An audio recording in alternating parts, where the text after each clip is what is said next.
तर आपल्याकडे जेव्हा गुन्हा घडतो आणि गुन्ह्यामध्ये स्त्रिया इन्व्हॉल्व असतात.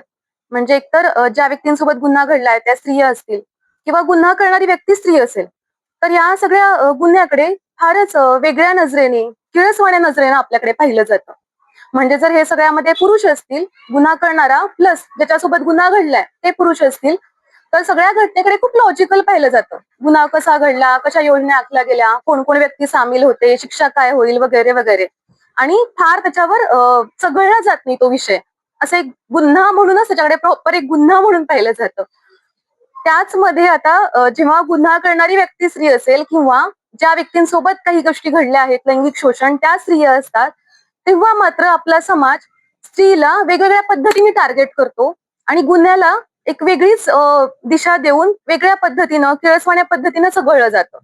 म्हणजे आता खऱ्याच प्रकरणातच पहा, जेव्हा गुन्हा बाहेर आला, तेव्हा ज्या कोणी स्त्रियांनी धाडसानी आपल्यासोबत काय घडलं ते सांगितलं, एफ-आय-आर केली, म्हणजे आपल्या समाजामध्ये जिथे जेव्हा बलात्कार होतात, गुन्हे नोंदवले जातात, तेव्हा आपला समाज असा आहे की बलात्कार जिच्यावर झालाय ती स्त्री कशी चुकीची आहे आणि तिचे व्हिडिओ सर्च केले जातात, तिला नावं ठेवली जातात. तर अशा आपल्या समाजामध्ये गुन्हा नोंदवणं हे धाडसाचं लक्षण आहे आणि हे आपल्याला मान्यच करावं लागेल. ज्या स्त्रियांनी धाडसानी अन्यायाला वाचा फोडली, खराताच्या विरुद्ध एफ-आय-आर दिली, गुन्हे बाहेर काढले, त्यांचं धाडस, त्याची कौतुक होण्याऐवजी, त्यांना मानसिक बळ देण्याऐवजी आपल्याकडे काय झालं, तर स्त्रिया कशा मूर्ख आहेत आणि स्त्रियांमुळेच बुवाबाजी फावते आणि बुवा तेथे बाया काइंड ऑफ आपल्याकडे ते सगळं चर्चा सुरू झाली आणि वर्णन पण तशी आली आणि लोकांनी त्याच्यावर वाईट वाईट जोक पण केले. तर मला ह्या सगळ्या लोकांना विचारावं वाटतं, की जेव्हा स्त्रिया अशा बुवाबाजीला बळी पडत असतात आणि हा जो बुवा आहे तो असा एकट्याने मोठा नसतो झालेला किंवा केवळ स्त्रियांच्या जोरावर तो मोठा होत नसतो. एक कुठल्याही गुन्हेगाराला मोठं होण्यासाठी आणि इतका माज येण्यासाठी, इतका निर्ढावलेला गुन्हेगार होण्यासाठी की आपण काही केलं तरी आपल्यासोबत काही होणार नाही, हा आत्मविश्वास येण्यासाठी त्याला खूप लोकांची साथ लागते. मग ते राजकारणातल्या लोकांची साथ असेल, सत्तेतल्या लोकांची, प्रशासनातल्या लोकांची, असा खूप मोठा सपोर्ट अशा व्यक्तींना असतो आणि त्या सामर्थ्याच्या जोरावर हे लोक निर्ढावून हे धंदे करत असतात. त्यामुळे आपल्याला पहिल्यांदा विचारलं पाहिजे, की हा व्यक्ती इतका मोठा होण्यासाठी कोण कोण लोक त्याला सपोर्ट करत होते. सत्तेतल्या कुठल्या लोकांचा याला सपोर्ट होता, प्रशासनाने कसं याच्या गुन्ह्यांकडे डोळेझाक केली, कारण काहीतरी एवढं मोठं होण्याआधी थोडं थोडं काहीतरी येत असतं बाहेर, त्याकडे कशी डोळेझाक केली गेली, हे सगळं पाहिलं पाहिजे. पुन्हा आपल्या शिक्षण व्यवस्थेला प्रश्न विचारले पाहिजे, की आपली शिक्षण व्यवस्था विवेकी दृष्टिकोन, वैज्ञानिक दृष्टिकोन रुजवण्यात कशी काय कमी पडली. म्हणजे आपण पाहतो कित्येक शिक्षकच आपले धर्मांध असतात. तर असे शिक्षक आपल्या समाजाला लाभत असतील तर आपण समाजातल्या माणसांकडून काय अपेक्षा ठेवणार, की आपल्या समाजाने वैज्ञानिक दृष्टिकोन सुधारावा. म्हणजे एकीकडे आपण धर्माचे गोडवे गायतो आणि दुसरीकडे म्हणतो की लोकांना कळलं पाहिजे, वैज्ञानिक दृष्टिकोन ठेवला पाहिजे. असं कसं काय साध्य होईल?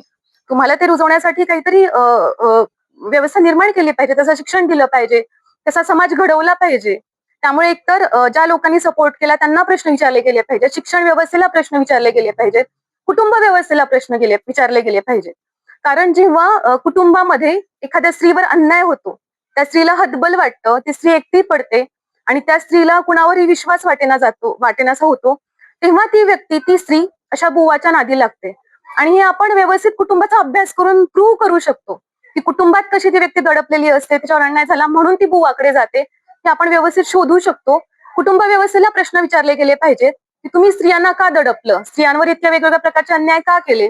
तर अनेकदा मी पाहते की 4-4 वेळा बायकांचं अबॉर्शन होतं, कारण पोटामध्ये मुलीचा गर्भ आहे, मुलगा नाही. आणि मग अशा बाया बुवाच्या जास्त नादी लागतात, तर मुलगाच पाहिजे. का तर नवरा मारतोय, सासू छळ करते. तर ह्या ज्या बळी पडलेल्या बायका आहेत, सगळ्यांच्या कुटुंबाला प्रश्न विचारले गेले पाहिजेत, की तुम्ही काय करत होता.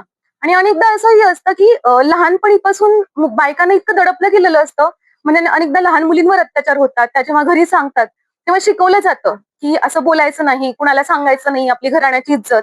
ह्या अनेक गोष्टींपायी बायकांना दडपलं जातं. त्याच्यामुळे बायका शोषणाविरुद्ध आवाजच उठवू शकत नाही. आणि त्या बायकांना आपण आता म्हणतोय की तुम्ही का नाही सांगितलं, कशा काय बळी पडल्या. तर हे सगळे प्रश्न समाज व्यवस्थेला, कुटुंब व्यवस्थेला, शिक्षण व्यवस्थेला, सत्तेला, प्रशासनाला विचारले पाहिजे.